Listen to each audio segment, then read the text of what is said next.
Hello दोस्तों, स्वागत है आपका हमारे यूट्यूब चैनल एग्ज़ाम वीर में। आज की इस इंडियन कॉन्स्टिट्यूशन की क्लास में मैं संविधान का भाग 3 जो कि मौलिक अधिकार है उसकी चर्चा करूंगा। तो आइए देखते हैं भारतीय संविधान का भाग 3। भाग 3 जो कि अनुच्छेद 12 से 35 तक है और जिसका शीर्षक है मूल अधिकार। मूल अधिकार यानी फंडामेंटल राइट।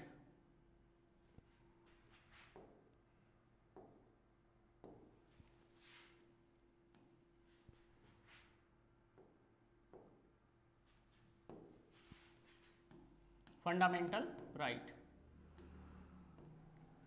तो पहले कुछ मूल अधिकारों की विशेषताओं की बात कर लेते हैं। तो जितने भी हमारे मूल अधिकार हैं वो किसी भी भारतीय व्यक्ति को अथवा किसी विदेशी को भी हो सकते हैं। वो मैं बताऊंगा कि कौन से किसी विदेशी को प्राप्त हैं और कौन से केवल भारतीय को प्राप्त हैं। तो ये जितने भी मौलिक अधिकार हैं ये किसी भी व्यक्ति को जन्म से ही प्राप्त होते हैं, जन्म से ही मिल जाते हैं। और अगर किसी भी व्यक्ति से ये कोई दूसरा व्यक्ति छीनने की कोशिश करता है तो वह व्यक्ति उसके खिलाफ सुप्रीम कोर्ट में जा सकता है। आर्टिकल 32 का यूज करके सुप्रीम कोर्ट जा सकता है और आर्टिकल 226 का यूज करके वो हाई कोर्ट जा सकता है। तो इनकी प्रकृति जो है मौलिक अधिकारों की वो वाद योग्य है, न्याय योग्य है, अर्थात इन्हें लागू कराने के लिए कोई भी व्यक्ति कोर्ट का सहारा ले सकता है। तो आइए एक एक करके हम अपने मौलिक अधिकारों को पढ़ते हैं।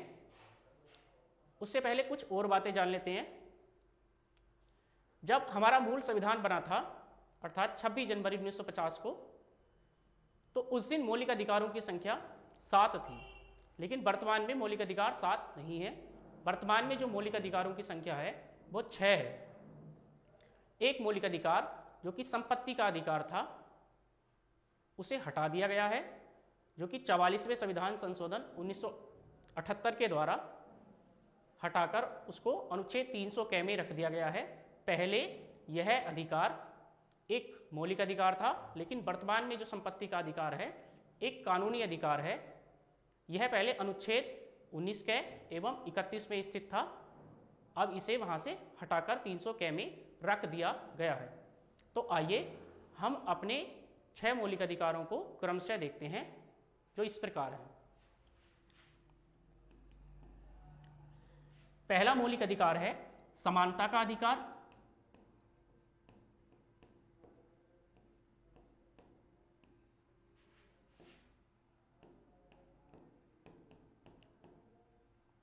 समानता का अधिकार जो कि अनुच्छेद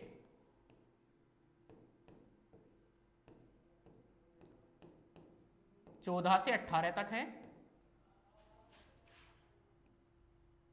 दूसरा मौलिक अधिकार है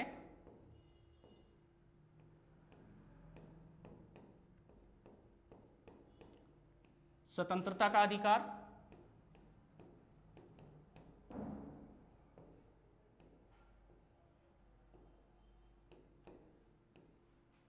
जो कि अनुच्छेद 19 से 22 तक है। और तीसरा मौलिक अधिकार है हमारा शोषण के विरुद्ध अधिकार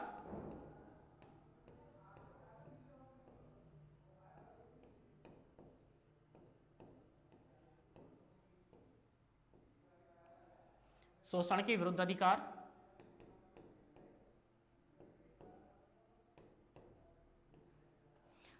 जो कि अनुच्छेद 23 और 24 में है। और चौथा मौलिक अधिकार है हमारा धार्मिक स्वतंत्रता का अधिकार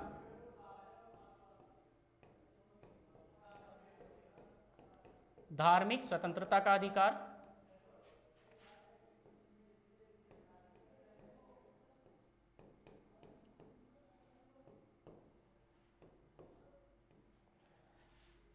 जो कि अनुच्छेद 25 से लगाकर 28 तक है। और जो पांचवा मौलिक अधिकार है हमारा, वो है संस्कृति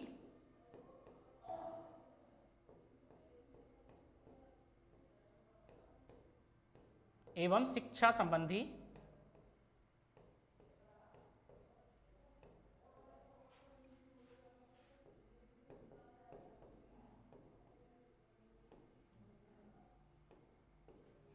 अल्पसंख्यकों को अधिकार,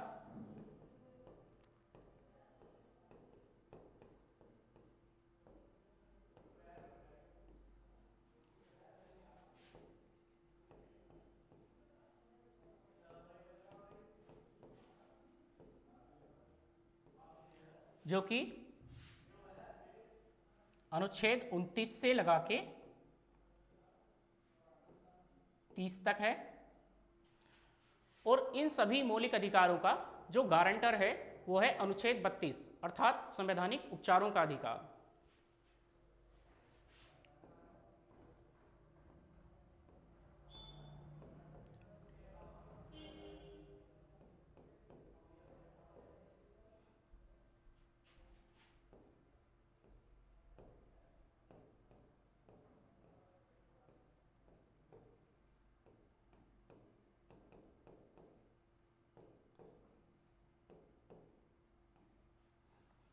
संवैधानिक उपचारों का अधिकार अनुच्छेद 32।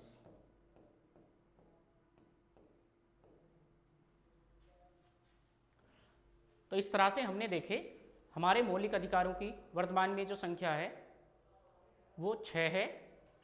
एक बार दोबारा से इनको रिवाइज कर लेते हैं। जो पहला अधिकार है वो है समानता का अधिकार, यानी राइट टू इक्वालिटी, जो कि अनुच्छेद 14 से लगाकर 18 तक ये है। दूसरा जो मौलिक अधिकार है वो है राइट टू फ्रीडम अर्थात स्वतंत्रता का अधिकार, जो कि 19 से लगा के 22 तक है। और तीसरा जो मौलिक अधिकार है वो है शोषण के विरुद्ध अधिकार, जो कि 23 और 24 में है।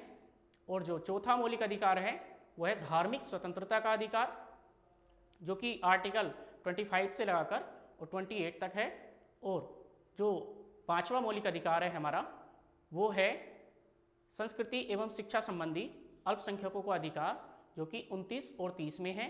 और जो छठा मौलिक अधिकार है वो एक मौलिक अधिकार के साथ साथ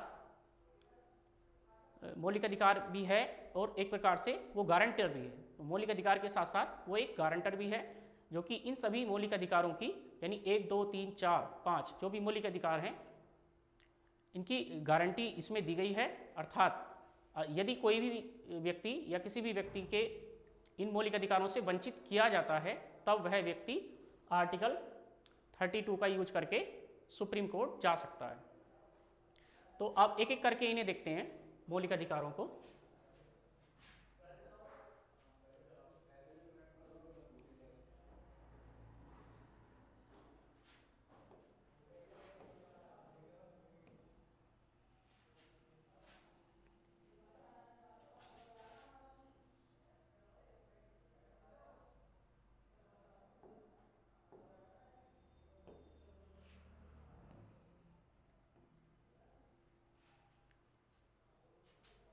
तो वैसे तो भाग 3 की शुरुआत अनुच्छेद 12 से होती है, लेकिन जो वास्तविक मूल अधिकारों की संख्या है वो अनुच्छेद 14 से होती है।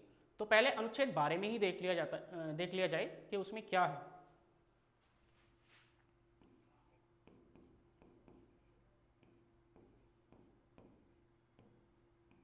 अनुच्छेद 12, तो अनुच्छेद 12 में राज्य शब्द की परिभाषा दी गई है।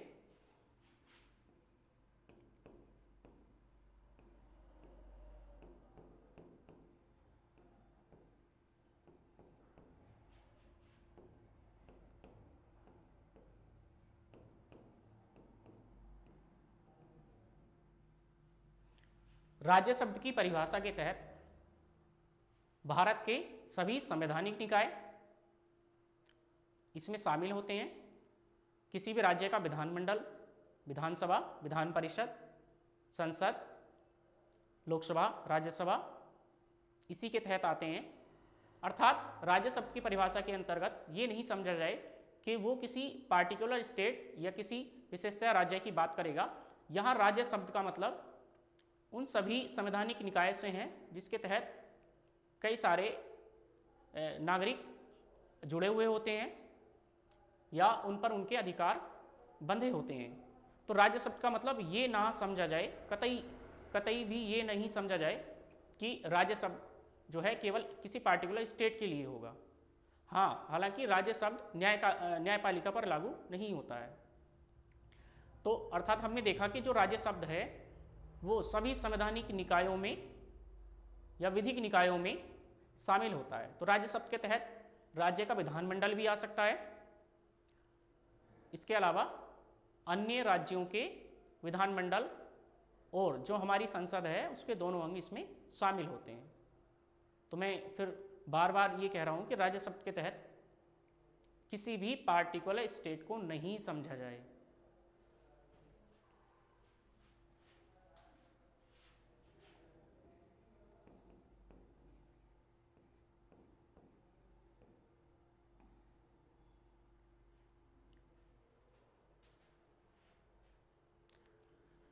तीसरा है अनुच्छेद 13। अनुच्छेद 13 क्या कहता है कि किसी भी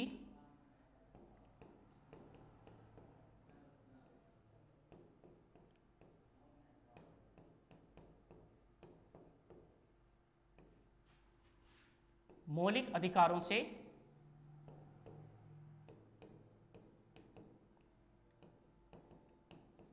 असंगत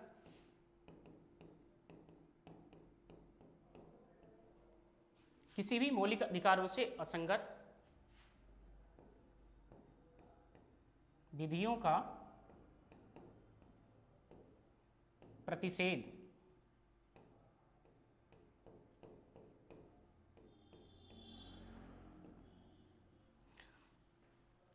अनुच्छेद 13 में साफ साफ यह लिखा हुआ है कि पहले से अगर कोई ऐसा कानून चला रहा हो जिससे भारत के नागरिकों को हानि हो रही हो और उनके मौलिक अधिकारों का हनन हो रहा हो, तब वह पुरानी वाली विधि वर्तमान के मौलिक अधिकार के सामने नल हो जाएगी। यानी एक प्रकार से मौलिक अधिकारों को ही सर्वोपरि माना जाएगा अगर कोई पहले से पुरानी परंपरा या रूढ़िवादिता चली आ रही हो, तो उनके सामने जो सर्वोपरि होंगे वो हमारे मौलिक अधिकार होंगे। तो अनुच्छेद 13 में यही लिखा हुआ है।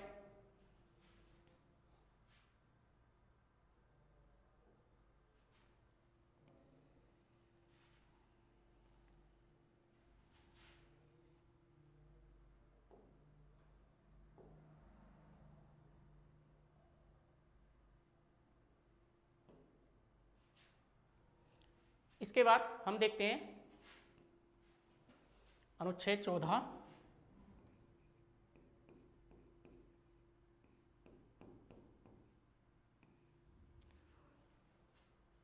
अनुच्छेद 14, अनुच्छेद जो 14 है उसमें दो बातें हैं। हाँ, इससे पहले मैं अनुच्छेद 13 बता देना चाहता हूँ। जो अनुच्छेद 13 में पावर है न्यायिक पुनरावलोकन की, न्यायिक पुनरावलोकन अर्थात जुडिशियल रिव्यू, वह शक्ति हमारे भारतीय संविधान में अमेरिकी संविधान से ली गई है।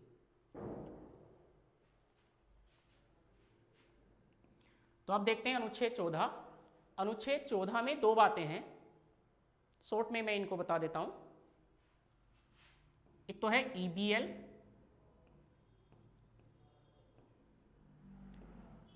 तथा एक है EPL। अब इनका मीनिंग भी जान लिया जाए। EBL का मतलब है इक्वालिटी,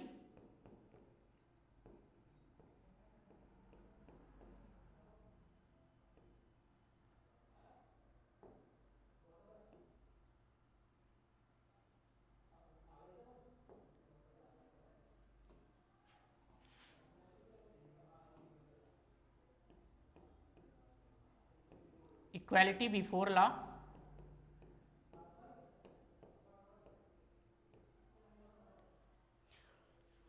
अर्थात कानून के समक्ष समानता।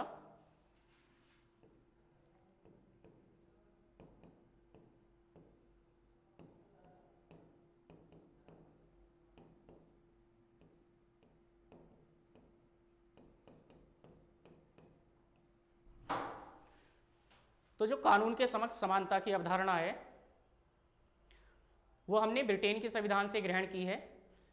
कानून के समक्ष समानता का अर्थ है कि कानून की दृष्टि में सभी समान हैं। यह जो शक्ति है किसी भी महिला, बच्चे या बूढ़े या विकलांग पर अलग अलग ये लागू नहीं होती है, ये सभी पर समान रूप से लागू होती है।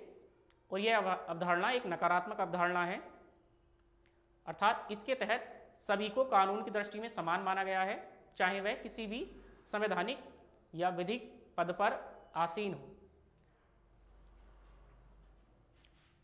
और जो दूसरी शक्ति है हमारी वो है ईपीएल,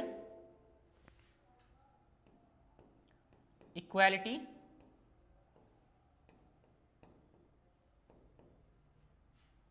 प्रोटेक्शन लॉ।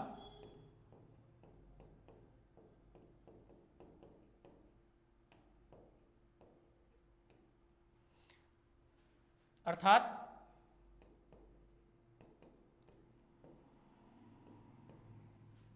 कानून के समान संरक्षण।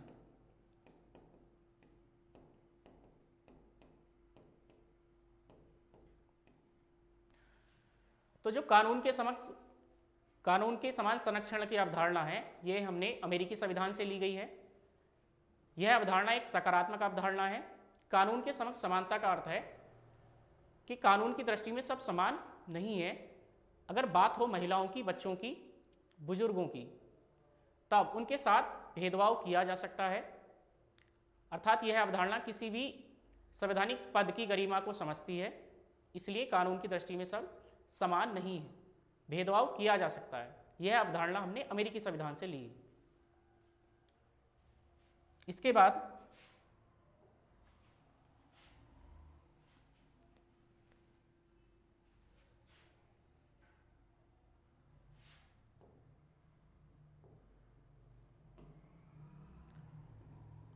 अनुच्छेद 15 देखते हैं। अनुच्छेद 15 में साफ साफ लिखा हुआ है कि भारत में किसी भी व्यक्ति के साथ धर्म, मूलवंश, जाति, लिंग और जन्म स्थान के आधार पर भेदभाव नहीं किया जा सकता।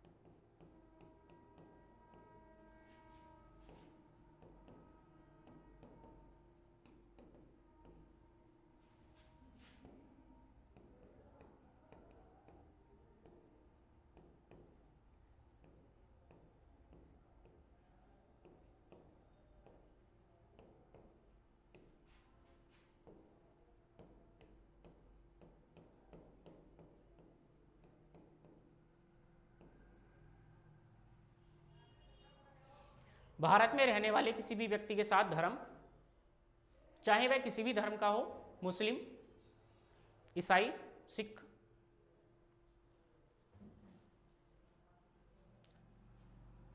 अथवा किसी भी मूल वंश से आता हो, चाहे वह मुगलों के परिवार से हो, वर्तमान में मुगलों का परिवार जो कि दिल्ली में स्थित है, उनके साथ भी हमारा संविधान भेदभाव नहीं करता है। चाहे उसकी कोई भी जाति हो, अनुसूचित जनजाति हो या अनुसूचित जाति हो या कोई भी दलित वर्ग हो, उसके साथ भेदभाव नहीं होगा। या उसका कोई भी लिंग हो, स्त्री हो, पुरुष हो या एक अन्य लिंग अदर में होता है वो हो, या वो कहीं से भी किसी भी स्थान से जन्मा है, उसके साथ भेदभाव नहीं होगा।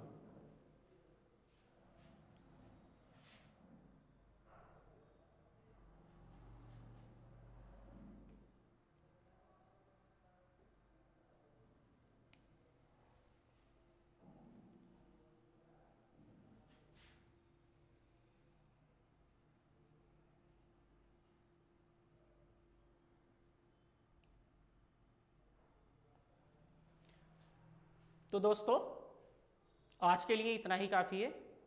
आगे की क्लास हम बाद में कंटिन्यू करेंगे। अगर आपको यह क्लास और यह वीडियो अच्छा लगा हो तो अपने कमेंट और सुझाव डिस्क्रिप्शन बॉक्स में दीजिएगा और हमारे चैनल को सब्सक्राइब कर लीजिए और वीडियो को लाइक भी और शेयर भी कर दीजिएगा। Thank you.